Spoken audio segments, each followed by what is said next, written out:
Astrology simplified by Chaure में आपका स्वागत है। कुंडली में धन योग की जो श्रृंखला है, उसके बारे में आज चर्चा कर रहे हैं। तो इस सीरीज में आज हम बात करेंगे कुंडली में धन योग कैसे बनता है। कुंडली में धन योग का निर्माण तब होता है जब ग्रहों की विशिष्ट स्थितियां, भावों का संबंध धन लाभ और समृद्धि को दर्शाता है। मुख्य रूप से दूसरा भाव जो धन भाव है, पांचवा भाग्य और बुद्धि का भाव है, नौवां भाव भाग्य का भाव है और 11वां भाव लाभ का भाव है। इन भावों के स्वामियों का एक दूसरे से संबंध धन योग का निर्माण करते हैं। इसके अतिरिक्त गुरु और शुक्र जैसे ग्रहों की युति भी धन लाभ में महत्वपूर्ण भूमिका निभाती है। धन योग बनने के कुछ मुख्य तरीके हैं। दूसरे और 11 भाव के स्वामियों का जो संबंध है, इसके बारे में बात करेंगे। जब कुंडली में दूसरे भाव जो धन का भाव का स्वामी और 11 भाव जो लाभ भाव है, इसका स्वामी के एक दूसरे के साथ युति करते हैं या एक दूसरे पर दृष्टि डालते हैं, तो धन योग का निर्माण होता है।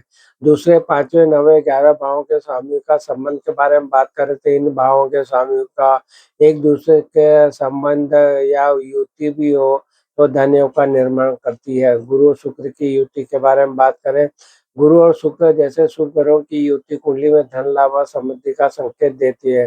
ग्रहों की उच्च स्थिति के बारे में बात करें जैसे दूसरे, पांचवें, नवे, 11 भाव के स्वामी उच्च राशि में स्थित हो तो यह योग भी धन योग को मजबूत करता है। भावों का परिवर्तन के बारे में बात करें, जब दूसरे भाव का स्वामी 11 भाव और 11 भाव का स्वामी दूसरे भाव में हो तो भी ये भी धन योग का निर्माण करता है। उदाहरण के लिए मान लीजिए दूसरे भाव का स्वामी सूर्य और 11 भाव का स्वामी चंद्रमा है। यदि सूर्य और चंद्रमा एक साथ किसी भी शुभ भाव में स्थित हो तो यह धन योग का निर्माण करेगी।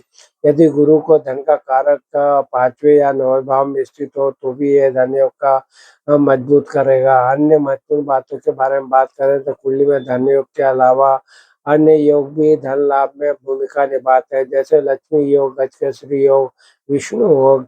ग्रहों की दशा अंतर्दशा भी धन योग के प्रभाव को सक्रिय करने में महत्वपूर्ण भूमिका निभाते हैं।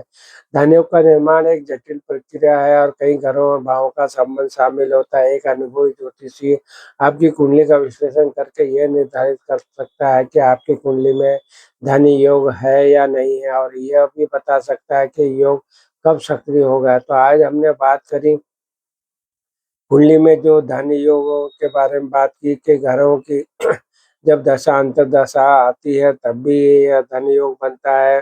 फिर हमने बात की कि किस तरह से आपकी कुंडली में गजकेसरी योग, लक्ष्मी योग, विष्णु योग बनता है तो भी ये धन योग का निर्माण करते हैं। किस तरह से गुरु के कारण आपका धन योग बनता है। अगर आपका गुरु पांचवें या नौवें भाव में स्थित हो तो भी एक मजबूत ग्रह योग बनता है, अगर गुरु वहाँ मजबूत स्थिति में होता है। जैसे राशि परिवर्तन के बारे में हमने की कि दूसरे भाव का स्वामी 11वें भाव में, 11वें भाव का स्वामी दूसरे भाव में हो तो भी एक भाव परिवर्तन से धन योग बनने का योग बना देता है।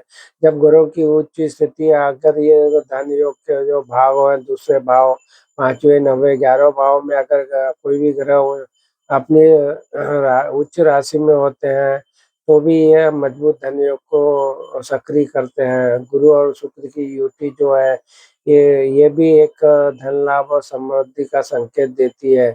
दूसरे, पांचवें, नवे, 11 भावों के स्वामी जो धन के भाव कहलाता है, इनका आपसी संबंध जो राशि परिवर्तन से बनता है या युति से बनता है तो भी एक धन योग कहलाता है। तो आज जो हमने चर्चा की कि किस तरह से आप कुंडली में धन योग कैसे बनता है को देख सकते हैं, तो आप अनुभवी ज्योतिषी से अपनी कुंडली का विश्लेषण करा के इन बातों का बता सकता है और वो आपको ये ज़रूर बता पाएगा कि कब ये जो योग सक्रिय होंगे, उसके बारे में आपको ज़रूर जानकारी प्राप्त होगी।